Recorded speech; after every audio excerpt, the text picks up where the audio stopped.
Yo, what's going on guys, Lewis here, and today I'm doing a review on No Man's Sky.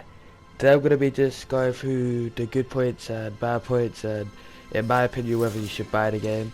And yeah, before I get started in today's video, I just want to say my bike is better because I'm playing on PS4, as well as the gameplay in the background, also because I'm playing on PS4 and I'm using SHAREfactory to edit this video. Um, I also want to say that I make my thumbnails on my videos by myself, and I do make the channel art, just for any of you guys that are wondering. Alright, so just to get out of the way, I'm just gonna go through the bad points first. And my first point that I want to cover is the gameplay is very repetitive. You do the same thing all the time. Like say if you want to go and warp, for example, you need to get the materials like suspension fluid, um, and it's just the same thing all the time to get the warp cell that you put into your hyperdrive. And it's like, it makes me feel like it's kind of like Minecraft because you're doing the same thing every time but just in a different place. Like in Minecraft you'll build a house, like go mining, it's all the same but you're just in a different like sea world. Um, Also another bad point is that there is quite a lot of graphical errors like as you'll be flying around, but I can't really say this as um, you guys may have got this later on and there might have been patches to fix all these, but my experience, like I put quite a lot of hours into this game, and my experience so far is, yeah, there has been quite a few graphical errors.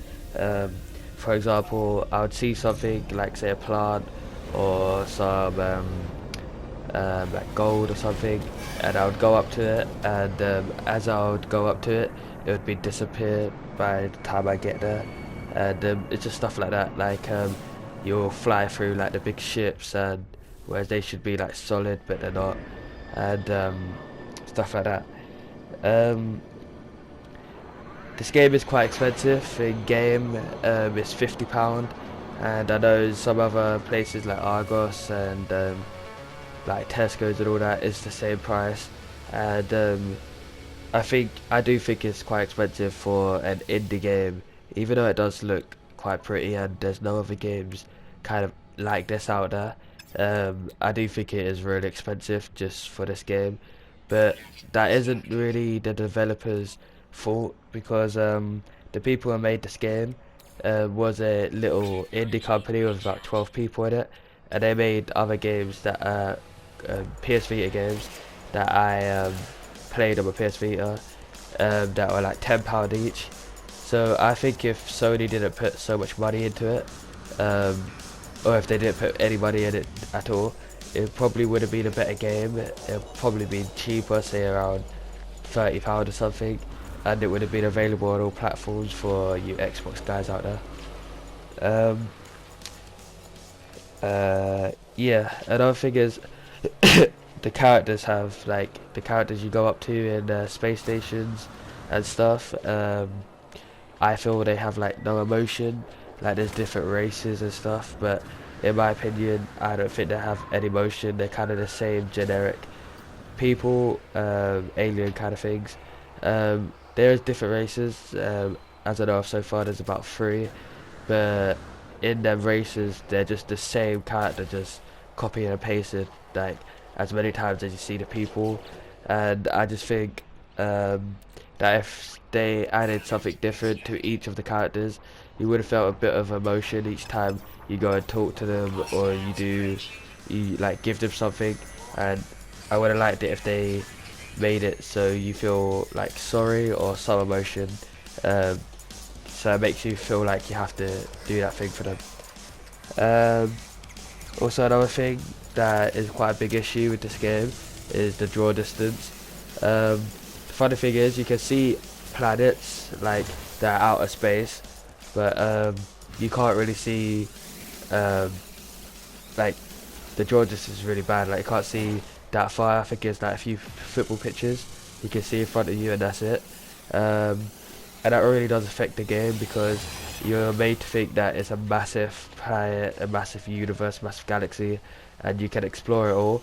But with a really short draw distance, you can't really see that far. They don't make you feel like it's a massive planet. Um, they kind of covered it up with fog, and it feels like every planet has fog on it. And I don't like it that much. Um, um, yeah, another point is that there's not, in my opinion, there's not enough customization. Like it would have made your ship feel like it's yours if you could like maybe go in third person and see the outside of the ship, or even when you pull up in a space station you can see your ship. And it would be nice if you could maybe give it a different paint job or put some mods on it. I don't know, like um, maybe do the inside of your ship. Like Rodina did this really well as a little indie game on Steam, and you can customize your ship so it makes you feel like that's your ship. And when you do like crash it or find a new one, you feel sad for giving that one up. Um, another bad point is that all the plants on the planets look the same. So if you find iron, gold, copper, any of them or any of the other ones, on every single planet, if they have that material on there, they'll look the same as the one you went on before.